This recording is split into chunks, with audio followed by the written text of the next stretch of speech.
शेतकरी बांधवांनो, आपल्या सगळ्यांचं वावर इज पॉवर आपल्या युट्यूब चॅनलवरती मनापासून स्वागत। अर्थातच थंबनेल आपण सगळ्यांनी बघितलाच असेल। खरं तर अनेक वर्षांपूर्वी जी शरद जोशींची शेतकरी संघटना महाराष्ट्रामध्ये सक्रिय होती, मग हमीभावाच्या अनुषंगाने सेज म्हणजे स्पेशल इकॉनॉमिक झोनच्या अनुषंगाने त्यांनी आंदोलनं केलेली होती। ती आंदोलनं त्या काळात महाराष्ट्रात प्रचंड गाजली, शेतकऱ्यांचं संघटन मोठं झालं आणि त्यावेळी शरद जोशींच्या संघटनेत असलेल्या एका नेत्याचं मी भाषण ऐकलेलं होतं आणि त्यातला एक किस्सा खरं तर जो मी ऐकला आणि मला प्रचंड भावला तेच आपण थंबनेलवरती बघितलंय। त्या नेत्यानं असा किस्सा सांगितला होता की ते मुंबईमध्ये एका सभेला गेले होते आणि सभेच्या ठिकाणी गेल्यानंतर आता त्यांनी अत्यंत गावरान भाषेमध्ये सांगितलेलं होतं। खरं तर सभेच्या ठिकाणी गेल्यावर ते म्हणले मला आले पाहुणं। आता अनेकांना पाहुणं आलं म्हणजे कळतच नसेल, ते गावखेड्यातल्या माणसांना कळतं पटकन।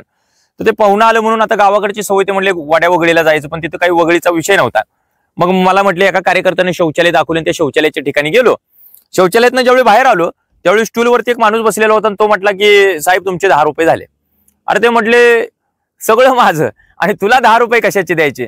तर तो म्हटला नाही ना तसं नसतंय, म्हटला 10 रुपये इथं द्यावेच लागतात। मग 10 रुपये दिले आणि तो नेता पुढे असं सांगतोय की मी त्या ठिकाणच्या सभेला थांबलोच नाही, थेट गावाकडे आलो आणि गावाकडे आल्यानंतर माझ्या शेतकरी बापाला पहिल्यांदा सांगितलं ते आपली राहिलेली अर्धा एकर तेवढी विकून टाका आणि मुंबईला शौचालय बांधा, याच्यापेक्षा तिथं लई मिळतं या, ही त्यांची भाषा आहे।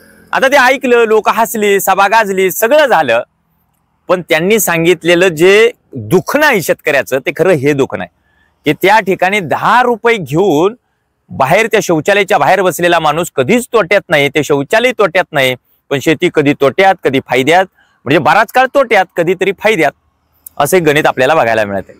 आता ही एक बाजू झाली, दुसऱ्या बाजूला ती शेती विकून टाकली तरी जेवढा पैसा येतो तेवढा पैसा आयुष्यात शेती पिकवून सुद्धा आयुष्य त्याच्यामध्ये खर्च घालून सुद्धा आपणाला येत नाही, अशी एक वस्तुस्थिती आहे।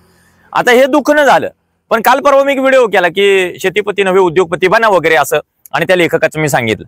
पण आपला चॅनेल जो आहे तो समजून घ्या, मुळशी पॅटर्न चित्रपट जो आहे त्याचा वावर पॅटर्न होईल। मी सांगितलं तुम्हाला मुळशी पॅटर्न सारखा, मला त्याच्या खोलात जायचं नाही। शेतकऱ्यांची उद्विग्न अवस्था ही त्या दिशेने मला न्यायची नाही, मला दाखवून द्यायचं आहे की खरी पॉवर ही वावरामध्ये, वावर जिवंत ठेवावं लागेल, वावराची पॉवर येणाऱ्या काळात सगळ्यांना मान्य होणार आहे। पण हा व्हिडिओ करायचा आणखी एक कारण तुम्हाला सांगतो। आजचा आपण काल परवापासून व्हिडिओ केलेले, 8 दिवस झाला आपण चॅनल चालू केला आणि तुम्ही अत्यंत कमी वेळेत उदंड प्रतिसाद दिलाय खरं तर शेतकऱ्यांनी। तर एक कमेंट मला अशी आली, आपण कदाचित वाचली असेल, एका व्हिडिओला ती कमेंट आली। कदाचित मला वाटतं तो जो माणूस आहे कमेंट देणारा तो शेतकरी नसावा, त्याचं नातं मातीशी नसणार आहे, कारण त्यानं सहजपणाने कमेंट अशी दिलेली आहे की तुम्हाला सगळ्या शेतकऱ्यांना खरं तर टॅक्स नाही, कुठल्याही प्रकारचा टॅक्स तुमच्याकडून शासन वसूल करत नाही, सगळ्या सबसिड्या तुम्हाला मिळतात, कर्जमाफी तुम्हाला मिळते, सगळं तुम्हाला मिळते, तरी जीव देताय तुम्ही। म्हणजे त्याला एकंदरीत असं म्हणायचं आम्ही भिकारी आहे असं त्याला म्हणायचं। त्याला एक सांगितलं पाहिजे बाबा टॅक्स वसूल करत नाही तुला कोणी सांगितलं? आमची सगळी औषधं, आमची खतं, आमची अवजारं शेतीची, त्याच्यावरती जीएसटी आहे बाबा, अभ्यास केला का त्याचा तू? मला वाटते त्यानं कमेंट ही एसी मधनं किंवा मुंबईमधनं पुण्यातनं दिली असणार आहे, त्याचं नातं काही शेतीशी अजिबात दिसत नाही। दुसरे कमेंट असे आलेले आहे की शेती बंद करायची मग बाकीच्यांनी खायचं काय? अरे बाकीच्यांची काळजी आम्ही का घ्यावी? शेतकऱ्यांनी काय मक्ता घेतलाय का? जगाचा पोशिंदा वगैरे सगळं ठीक आहे, आम्ही हजारो वर्ष आमच्या पिढ्यानपिढ्या मातीमध्ये खपलेले आहेत, आम्ही जबाबदारी घेतलेली आहे शेतकऱ्यांनी सगळ्या जगाची, त्यांच्या पोटाची खळगी भरण्याची। पण एक विषय याच्यामध्ये असा आहे की शेतकऱ्याने काही मक्ता घेतलेला नाही, पण आम्ही मुळात तुमच्यासारखं निगेटिव्ह नाही होत। तुमचा साखर कारखाना तोट्यात आला तरी तुम्ही कारखाना विकून टाकता, तुमची कपड्याची दुकानं तोट्यात आली तरी ती बंद करून टाकता, तुमचे सगळे व्यवसाय तुम्ही बंद करता। तुमची काही भावना त्याच्याबरोबर जोडली गेलेली नाही, आमची भावना काळ्या आईशी जोडली गेलेली आहे, थेट जोडली गेलेली आहे। आम्ही किती तोट्यात गेलो तर ती काळी आई आम्ही विकायचा विचार करत नाही। आता शेतकरी त्या मार्गाला जात आहेत कारण तुम्ही त्यांना तसं भाग पाडले। आणि आता मी तुम्हाला जाणीव करून देतो, वावरात पॉवर आहे, पण ती पॉवर आणखी कधी वाढू शकते बघा। आमच्या या वावरामध्येच खरी ताकद आहे, पण ती वावरातली ताकद पॉवर कधी काढणार आहे बघा। आम्ही त्या सगळ्या आसमानी संकटांना टॅकल करतोय बरं का, आमच्याकडे ती तयारी आहे, आम्हाला कळतोय निसर्ग। तुम्ही हवामान खात्यानं सुद्धा आम्हाला काही अंदाज द्यायची गरज अजिबात नाही, आमच्या शेतकऱ्यांसारखा हवामान तज्ञ जगात दुसरा कुठला नाही। पण एक लक्षात घ्या, ती जी ताकद आहे ना, ती वावरातली जी पॉवर आहे ना, ती कधी तयार होणार आहे बघा। आपल्याकडे अजून आम्हाला नीट तुम्ही हमीभाव सुद्धा दिला नाही, अजून तुम्ही स्वामीनाथन आयोग लागू करू शकला नाही। आमचा टोमॅटो आता काल परवा गडगडला पूर्ण, मग टोमॅटोचा झालेला उत्पादन खर्च देणार कोण? देणार कोण आम्हाला?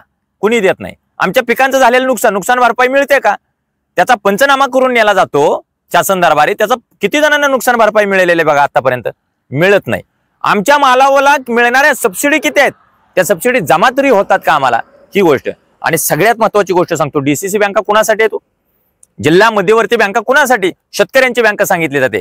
हजारो कोटीचं कर्ज वाटप संचालकांच्या नावावर आणि शेतकऱ्यांना फक्त काही हजारो कोटीत येतं सगळ्या शेतकऱ्यांना मिळून. जिल्हा बँका कुणाच्या, शेतकऱ्यांच्या. मग काही शेतकऱ्यांच्या नावाला तुम्ही ठेवले, काही नाही. आणि तरी तुम्ही वर्ण गूर वळवून सांगता आम्ही शेतकऱ्यांच्या बाजूने आहे. शासनाची पॉलिसी बदलली पाहिजे. आणि मध्यमवर्गीय समाजाला तुमच्या कमेंटवर खरं तर मला व्हिडिओ नव्हता करायचा, पण एक लक्षात घ्या, शेतकऱ्यांकडे बघण्याचा दृष्टिकोन बदला आणि माहिती घ्या पहिल्यांदा की रिटेल प्राइस काय असते, होलसेल काय असते, पिकतं कुठं, त्याचा उत्पादन खर्च किती आहे, राबणूक किती होते, ते माहिती घ्या ना. हमी भाव काढला जातो, आता मी त्याच्यावरती सविस्तर परत व्हिडिओ करणार आहे. A1 + APL + C2 असा एक हमी भाव काढला जातो.